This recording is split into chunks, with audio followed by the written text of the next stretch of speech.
Well, we're through the first round of the NHL playoffs, and it has been nothing short of chaos. We just saw a Game 7 that made NHL playoff history. We got guys tomahawk chopping each other at the end of games.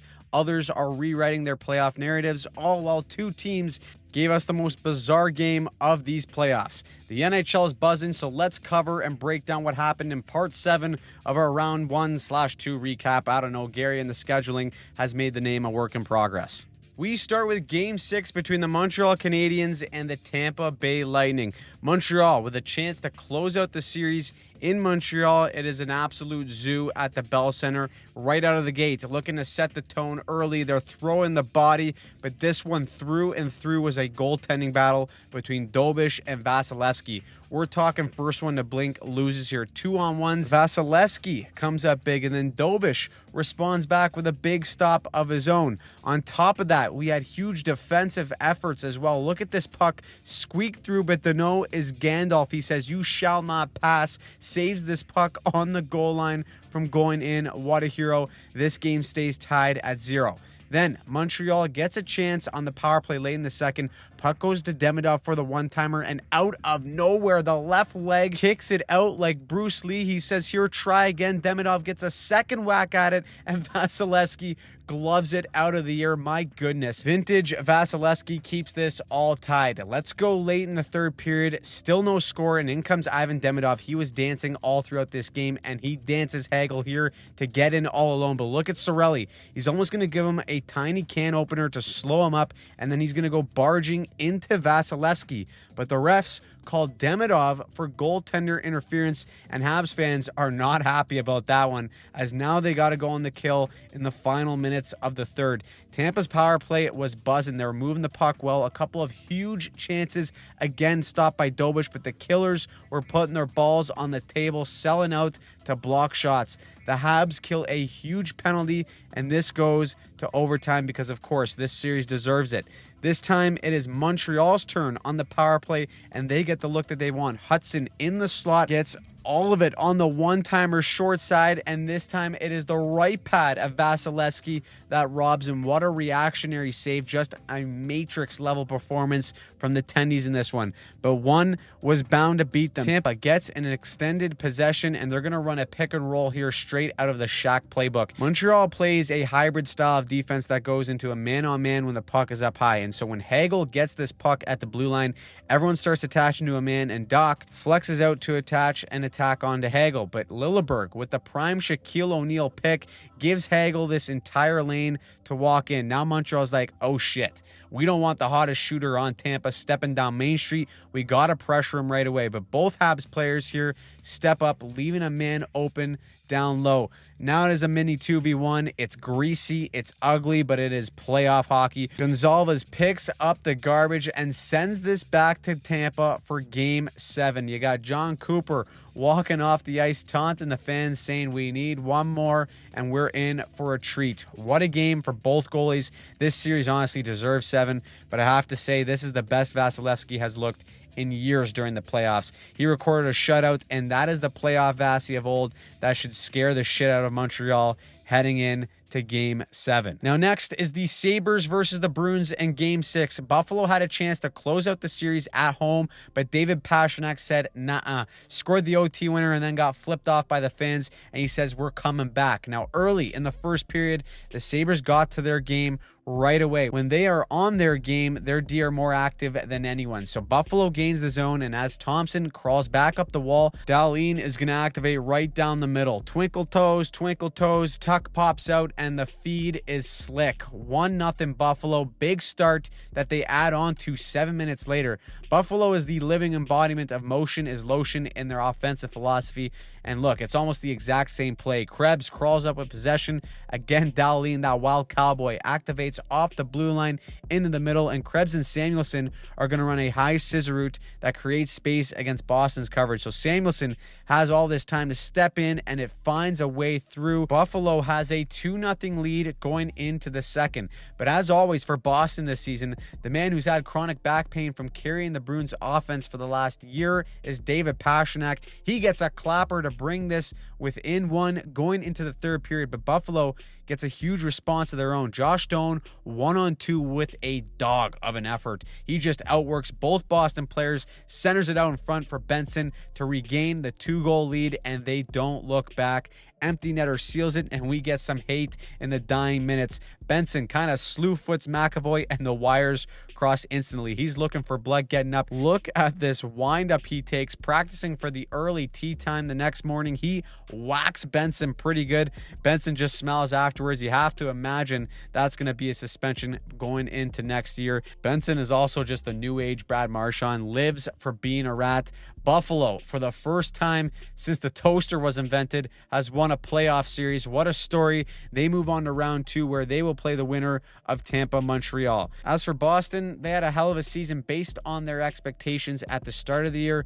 No one had them in the playoffs. They found a way in, and they did the most with their roster. The best part for them is that they can still get the 6th overall pick courtesy of the Leafs. So thanks again to Toronto there. Now, if you need any proof that hockey players are animals, Nikita Zadorov was playing with a torn MCL in these playoffs. That right there is the price of competing for the Stanley Cup.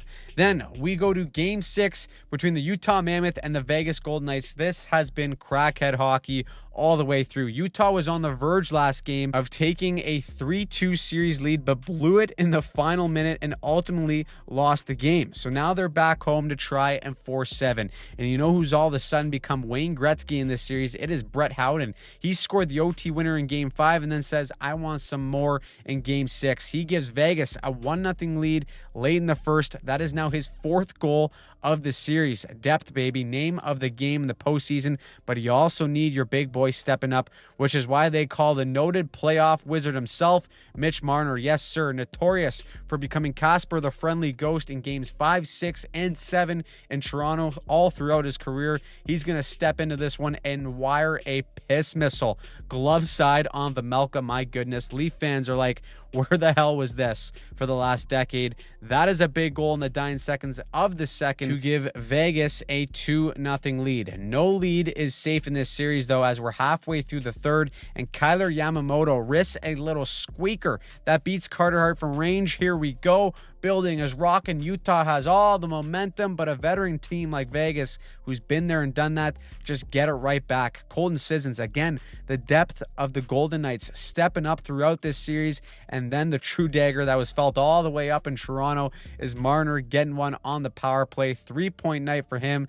Vegas closes out the series and sends Utah to Cancun. Now, overall thoughts on the series as a whole. Utah has a bright future ahead of them, but as suspected, Vegas's experience and depth ended up being the difference. So now round 2 in the West is all set. It's Minnesota and Colorado, and Vegas gets another young and talented team in Anaheim. Now, before we move on, we got to thank our friends over at SeatGeek for sponsoring today's video. The NHL playoffs are here. We're in the full swing. It is the best time of year to get into a game live and in person, and the number one way to do it on a great deal is through SeatGeek. You know how it works by now. You browse seating on a scale of 1 to 10, look for the green, which indicates the best deals, and voila, you got your tickets for a great price. The World Cup is right around the corner. Tickets are available there through the app now, and you know SeatGeek hooked us up to get you some deals as well. So if you hit the link in the description to download the app, it'll automatically apply the code HOCKEY2026 so that you can have 10% off your next pair of tickets. I use SeatGeek for every live event I go to. It is the best way to experience a game live on a great deal. So get the app, use the code, and enjoy your next game with SeatGeek. Next is a Bettman special if I've ever seen one. The first round isn't even done yet, and we're already starting round 2 between Carolina and Philly. All right, let's do this. The Hurricanes have looked like a wagon so far in these playoffs, but maybe with 8 days rest, they got spaghetti legs. Nope, they come out like a well-oiled machine. In the first few minutes of the game, guess who gets on the board? Logan Stankoven, the stanky leg, tips one home to give Carolina an early 1-goal lead. And then from there, they just continue to dominate. You see, the thing about Carolina's game is that they stay patient and they pull you into mistakes. Down by 1, Philly is going to stay aggressive and try to get their forecheck going, but Carolina is going to use rims and their wingers to suck Philly into trouble. So here here's the first rim to evade pressure. Carolina's right winger is going to absorb this puck on the wall and carry it back further into the Hurricanes' end and rim it back behind the net to reverse the flow. Now with Philly's pressure still in their face, they're going to do the same rim play again to evade the F1 pressure, and this time it is the left winger of Carolina that will carry back the puck as they face pressure from the D pinching. This sucks Philly deeper and deeper into the zone while Carolina has a center slashing for support, and that center's Jackson Blake. He says, "I'll take it from here," goes all the way, and it's 2-0 Carolina just like that. And really, that's how Carolina avoids sustained pressure from their opponents all game long. Philly didn't even really get much of a sniff offensively in this game. Stankoven again scored later in the third, and we had a little shenanigans too. Tyson Forster gives Svechnikov a nice whack to the back of the leg. Down goes Frazier there. You have Nick Seeler with the penalty of the playoffs. He grabs Martinuk's stick, high sticks himself like, buddy, come on, just snap the head back in these playoffs and you'll draw a penalty. Carolina ends up shutting out Philly 3-0. They have yet to trail in these playoffs. They're only the 5th team in NHL history to never trail through 5 playoff games. Freddie Anderson, Fred X, his numbers are insane in these playoffs so far. Carolina's defense is doing an unbelievable job, but he's stopping the ones he has to and more.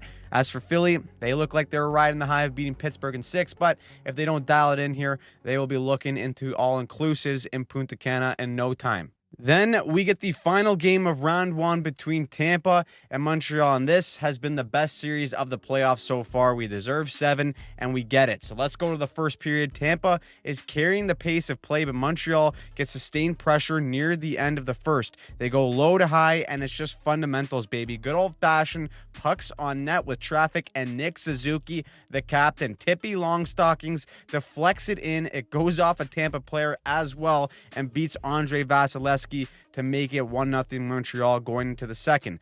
Then Jakub Dobeš literally became a human wall. He has been fantastic all series long, but you can tell when he went to another level here with his movements and anticipation. Here's 2 grade A chances from the same spot. First play comes off the wall. He stays set on his feet, and because it happens so quickly, he doesn't have time to gain enough depth and push out, so it's purely a positional save that allows him to make the first stop. 2 seconds later, the puck comes out of the corner, and he makes an almost identical save. Then you look at his east-west lateral plays in this period. These are the passes across the Royal Road that forced Dobeš to move side to side. His eyes were moving faster than the play, and he was beating the pass with ease to make calm, cool, and collected saves. I love this play right here too. This is the lovely benefit of being an athletic 6'4" tendy, the cross-seam pass on the power play. This is an instance where Dobeš doesn't beat the pass, but the athleticism is perfect. His skates rocket back to his post, and he robs Radish. And look at the efficiency of this movement too. RVH from the corner out to the butterfly. Once this goes across the Royal Road, look at this strong reset. Back to his feet right away to the top of the crease, and he's picking cherries all day long. Makes it look like it's another day at the office. He was on another level of dialed, and so it would take a lucky bounce to beat him, or it wasn't even lucky. It was a fantastic tip on the power play by Dominic James. This game is tied at 1 at the end of the second. Now, Dobeš needed to be that good because Montreal didn't record a single shot in the entirety of the second period. The first time that has ever happened in their franchise's history. Even by the numbers, look at this domination. 12-0 in shots for Tampa. Slot shots, 8-0. Turnover chances, 7-0. Odd man rushes, 3-0. Puck battle wins. Tampa was all over that, and they scored the only goal of the period. They should have had way more too, because it was absurd domination for Tampa, and it leaked into the next one as well. Montreal just scraping by to just get shots on goal, let alone another goal here. But a little over halfway through the third, they get some rare pressure, and it's simple hockey again.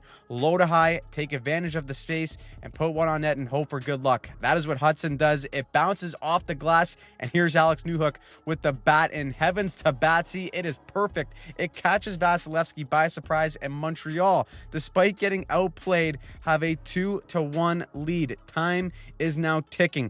Dobeš is stopping everything. Tampa pulls the goalie. In comes Slavkovsky, gives Hagel a little how are ya? Empty net, but no. Hagel looking like the drunk uncle playing road hockey, stopping it at the line, keeps Tampa alive. Everyone in Montreal has pit stains from the nerves. One last face-off for the series. It goes to the one man you don't want tickling the rafters for a shot, and that is Nikita Kucherov. And who puts their their balls on the line to block it. It is the captain, Nick Suzuki, kick save and a beauty. Montreal holds on and takes the series in 7. And while they do that, they make NHL history in the process. Their measly 9 shots on goal set the NHL record for the fewest shots on goal in a playoff win. And sometimes that is just hockey. Tampa simply deserved better. They played better, but that is just the way she goes. Tampa's out in the first round for the 4th consecutive year. That just seems to be a habit for teams wearing blue and white. And also, for the first time since 2019, no Florida team will be in the Stanley Cup final. There you go. Now, a couple big narratives for the Lightning, too. This is the 4th consecutive playoffs in which Andrei Vasilevsky has had a save percentage below .900.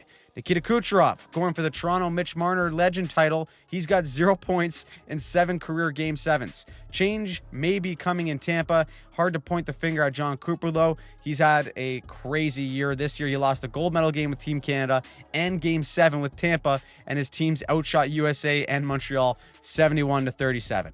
Either way, pack up the bags, head to Turks and Caicos, while Montreal plays Buffalo in the second round in what should be absolute chaos. Then we move on to Game 1 of Minnesota versus Colorado in the second round. This is a Stanley Cup final level matchup. 2 juggernauts going at it, and this game was an absolute circus, so keep up. Now, Minnesota made it very clear early on in this game they want to make life a living hell for Cale Makar. So right out of the gate, Marcus Foligno takes a run at Makar. He almost eats a skate blade in the process. That takes Makar out of the game. No bueno. Colorado, though, takes that personally. The legs are feeling noisy and fresh after sweeping LA, so they score 3 goals in the first 6 minutes of this game. Just an avalanche of goals. A brutal joke, shut down the channel, but you can't shut down the offense in this game. Minnesota gets 2 goals back before the end of the first, so it is a 1-goal game going into the second. Colorado is going to get it back, so it's now 4-2, but then the Wild say it's our turn to get frisky. Check this out from Vladdy Tarasenko. In all alone goes Forsberg, the one-handed reach around. Vintage Tarasenko, but he's been pulling that move for years. Then Quinn Hughes says, it is my turn. Footwork like an angel on the blue line has Nazem Kadri going the wrong way. Then just a nippler top corner ties this game all right. Take a breath and have a peek at the game notes. In case you didn't know, the Avs' kryptonite is their power play. It's one of the worst in the league, and they've allowed more shorthanded goals than anyone. So watch McKinnon get caught sleeping here at the blue line, missing the puck, sleeping beauty. In comes Marcus Foligno, forehand, backhand, tuck, take out the net while you're at it too. Minnesota, after being down 3-0, have come all the way back to take a 5-4 lead.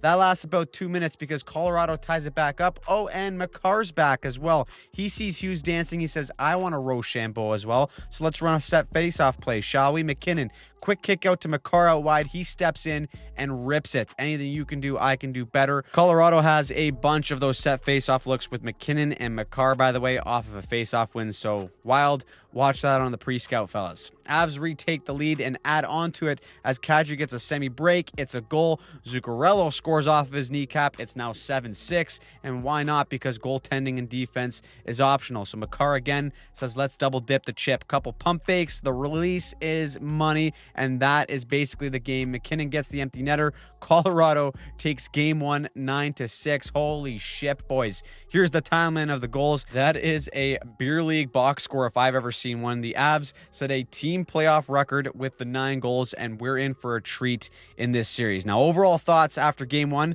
perhaps we should try a beach ball next game to lower the score, but in all seriousness, we're seeing Cale Makar versus Quinn Hughes in full force. Both had 3 points tonight, both drove their team's offense, and both can be considered the best defensemen in the NHL on any given night, and you can just tell that they're going to be determined to prove who that is by the end of this series. So, what did you think of the end of round 1 and the beginning of round 2? Who surprised you? Who pissed you off? Let me know in the comments down below. And as always, we're going to have breakdowns of every single game. We've done it in the first round, so you can check out those videos here. And if you don't want to miss a single thing for these NHL playoffs, make sure you subscribe to the channel and turn on notifications.